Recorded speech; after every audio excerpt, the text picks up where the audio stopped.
Bonjour à tous. Effectivement, je confirme, c'est plutôt impressionnant de se retrouver devant une aussi grande salle. Me revient la charge de terminer. J'ai 2 minutes, il paraît. Je vais essayer de vous présenter un parcours pour devenir responsable marketing. Je ne sais pas si parmi vous, certains sont plutôt en master économétrie statistique. Non, c'est que carrière bancaire. Donc responsable marketing, ce sera 2e ou 3e rebond si vous voulez. Vous viendrez prendre ma place. Donc un parcours. Alors ici vous avez, je sais pas si, oui, vous avez l'étendue de tous les métiers de la banque. Et personnellement, c'est pour ça que je voulais rentrer dans une banque, c'est que je savais que quand on rentrait, on ne savait pas où on terminait et par où on passait. Donc ça, c'était génial.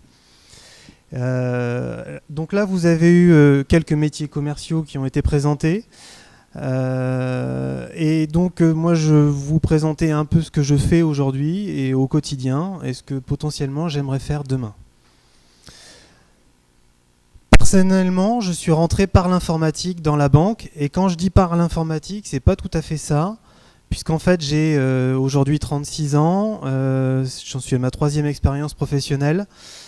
J'ai commencé par l'informatique alors que j'avais fait une école d'ingénieur en mécanique. Donc tous les chemins mènent à Rome. Et finalement, j'ai postulé à la Banque Populaire de l'Ouest pour faire de l'informatique et j'ai été missionné tout de suite sur une fonction d'organisateur. Alors organisateur, c'est un peu celui qui gère les projets quand les métiers n'ont pas trop le temps de les gérer. Vous êtes à la frontière entre de l'informatique, du métier, vous devez comprendre ce que fait le métier et puis les aider à formaliser leurs besoins pour les mettre en œuvre. Donc ça, c'était mon premier métier à la Banque Populaire de l'Ouest. Et si ensuite on regarde, j'ai eu, en étant organisateur, mon dernier projet était sur la mise en place d'un CRM. Alors curieusement, les commerciaux vous en ont pas parlé. Alors je ne sais pas s'ils en ont, s'ils sont embêtés avec des CRM. Chez nous, on les embête beaucoup avec le CRM. Et en mettant en place ce CRM, j'ai finalement remplacé le monde est pavé d'opportunités et j'ai remplacé le responsable marketing qui partait à la retraite. Ça, c'était ma première évolution à la BPO. Et donc aujourd'hui, concrètement, qu'est-ce que je fais au service marketing? Alors déjà, aujourd'hui, je suis manager. Donc j'anime une équipe de quelques personnes. Et ensuite, quand les commerciaux vous parlez plutôt de satisfaction clientèle, effectivement, au service marketing, à la BPO en tout cas, on s'occupe de tout ce qui est marketing relationnel. Donc là, vous avez un petit peu, le terme marketing est un petit peu galvaudé, on peut mettre du marketing derrière tout. Marketing opérationnel, vous allez faire du salon. Marketing stratégique, vous êtes des grands pensants. Marketing direct, vous envoyez des messages. Et là, on est plutôt marketing relationnel, c'est-à-dire qu'on s'occupe du client. Donc grosso modo, vous avez le comité de direction qui fixe les grandes lignes, le marketing stratégique. Vous avez les marchés ou les directions de développement qui fixent, eux, sur les produits dont ils ont la charge, qui on va cibler. Comment on va adresser un client et quel client en particulier. Et puis après, une fois qu'ils ont défini tout ça, ils s'adressent au chargé d'études marketing qui lui va creuser après avoir vu ceux qui réfléchissaient.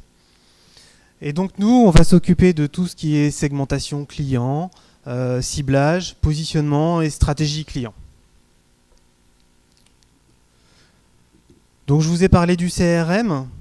Marketing relationnel, ciblage client. Du coup, dès qu'on a ciblé des clients, on va aller regarder si les commerciaux ont bien utilisé nos ciblages ou si on a fait du marketing digital, si ça a donné quelque chose sur le site web, si le client il a rebondi, il a souscrit en ligne par exemple. Ça, c'est pour tout ce qui est gestion du CRM ou gestion de la relation client. C'est le marketing relationnel. On a 2 autres axes chez nous. Il y a le géomarketing. Donc là, aujourd'hui, vous entendez par exemple que la Société Générale va fermer des agences. Nous, pour l'instant, on n'enferme pas, mais en tout cas, on n'enferme pas en faisant des analyses de territoire. Ou éventuellement, on va dire, là, on va peut-être aller mettre une agence Et donc on va faire des études spécifiques d'implantation, on va analyser les données INSEE, ou d'autres données de concurrence pour pouvoir sortir une préconisation auprès de la direction. Et enfin, on va s'occuper de tout ce qui est études clients, donc segmentation de clients, on va aller regarder ce qu'ils nous rapportent, le PNB, est-ce que c'est des clients particuliers, des clients à potentielle gestion privée qu'il faudrait adresser un peu plus. Et puis on va faire des scores pour se dire, tiens, on voudrait vendre un petit peu plus d'assurance.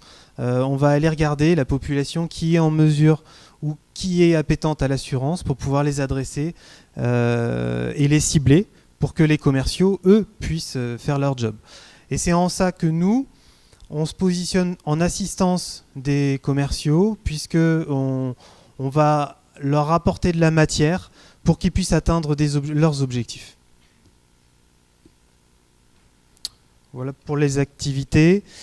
Et donc demain, Banque Populaire de l'Ouest, on ne peut pas trop aller à l'international pour l'instant, ou alors il faudrait changer d'établissement. Par contre, vous avez vu qu'en rentrant par la mécanique, on peut arriver quand même finalement au marketing. Aujourd'hui, quand on regarde, ça c'est un petit outil qui est mis à disposition par les ressources humaines chez nous. Vous voyez ici tout ce que éventuellement je pourrais prétendre à faire demain. Donc inversement, si vous rentrez en étant commercial ou analyste risque, vous pouvez faire le chemin en sens inverse ensuite et venir faire du marketing. Et si je disais ça aussi tout à l'heure, si je demandais s'il y avait des master économétrie, c'est que les chargés d'études marketing chez nous sont plutôt justement ces profils.